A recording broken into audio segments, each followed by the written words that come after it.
सीधे लिए चलते आपको गृह मंत्री अमित शाह का प्रेस कॉन्फ्रेंस सुनाते हैं।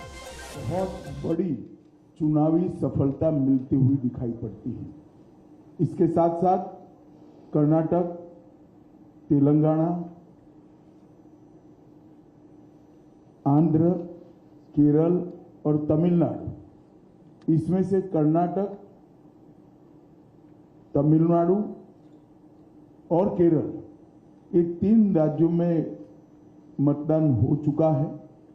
कुछ बाकी है, परंतु जो शुरुआती ट्रेंड मिले हैं, दक्षिण भारत में भी भारतीय जनता पार्टी को बहुत अच्छा रिस्पांस मिल रहा है और इसके कारण हमारा 400 पार का लक्ष्य हम निश्चित रूप से सिद्ध करेंगे कि हम सबका विश्वास बना है।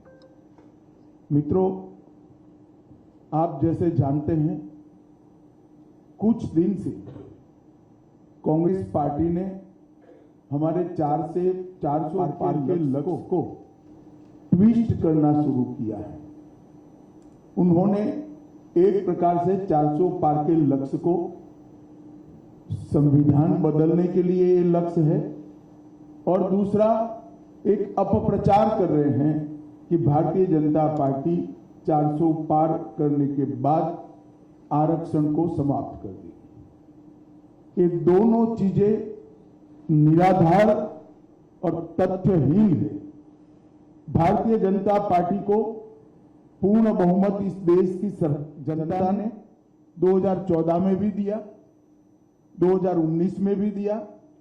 हम 10 साल से पूर्ण बहुमत के साथ की सरकार चला रहे हैं।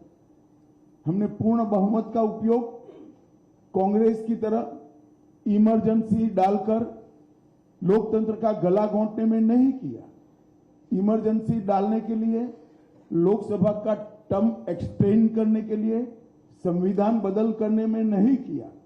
हमने पूर्ण बहुमत का उपयोग धारा 370 को समाप्त करने में किया, ट्रिपल तलाक को समाप्त करने में किया, अंग्रेजों के कानून बदलकर भारतीय संस्कार और भारतीय पद्धति के कानून लाने में किया, कोरोना के खिलाफ लड़ने में किया और जब कोर्ट से जनादेश मिल गया तो राम मंदिर के निर्माण में भी हमारी सरकार ने पूरी अनुकूल जमीन तैयार करने में अपनी भूमिका करी।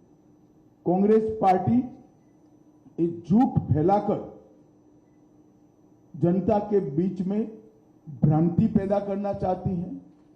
मैं ये बात स्पष्ट कर देना चाहता हूं कि Bharatiya Janata party ST, SC, OBC के आरक्षण की समर्थक है और हमेशा इसके संरक्षक के रूप में अपनी भूमिका निभाएगी। ये बात नरेंद्र मोदी जी ने भी कई बार सार्वजनिक भाषणों में स्पष्ट की। एसटी, एससी, ओबीसी के आरक्षण में किसी एक राजनीतिक दल ने अगर डाका डाला है तो वो कांग्रेस पार्टी ने डाला है। सबसे पहले उन्होंने संयुक्त आंध्र प्रदेश में मुसलमानों को रिजर्वेशन दिया। वो रिजर्वेशन के कारण ओबीसी का रिजर्वेशन कटा।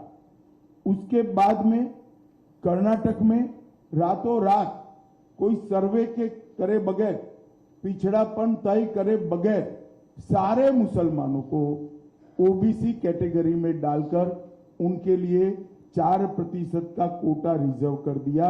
इससे भी पिछड़ा वर्ग का रिजर्वेशन कटा है। भारतीय जनता पार्टी स्पष्ट रूप से मानती है कि धर्म के आधार पर आरक्षण संविधान सम्मत नहीं है, गैर संवैधानिक है और जब भी इन राज्यों में हमारे पास अधिकार आएगा, हम ये धर्म के आधार पर लादे गए आरक्षण को समाप्त कर कर एसटी, एससी और ओबीसी को हम न्याय दिलाने का काम करेंगे। मित्रों, उनकी हताशा, निराशा इस स्तर पर पहुंच गई है कि उन्होंने मेरा और कुछ भाजपा नेताओं का फेक वीडियो बनाकर सबके बीच में सार्वजनिक किया। मुख्यमंत्री, प्रदेश अध्यक्ष, इस कक्षा के व्यक्तियों ने भी इस फेक वीडियो को फॉरवर्ड करने का काम किया। अब स्पष्ट हो चुका है। सौभाग्य से मैं जो बोला था उसका भी रिकॉर्डिंग हुआ था, तो वो रिकॉर्ड हमने सबके सामने रखा। दूध का दूध, पानी का पानी हो गया और आज कांग्रेस पार्टी के प्रमुख नेता क्रिमिनल ऑफेंस को फेस कर रहे हैं। ये जो कृत्य है वो उनकी हताशा और निराशा का द्योतक है। जब से राहुल गांधी कांग्रेस की कमान संभाले हैं, राजनीति का स्तर नीचे नीचे नीचे ले जाने का काम कर रहे हैं और ये इसका चरम, लोकसभा में चर्चा न हो देना, राज्यसभा में बहिष्कार करा देना, शोर शराबे करना और निराधार झूठ बोलकर प्रजा में भ्रांति फैलाने का काम लगातार उनके नेतृत्व में कांग्रेस पार्टी कर रही है।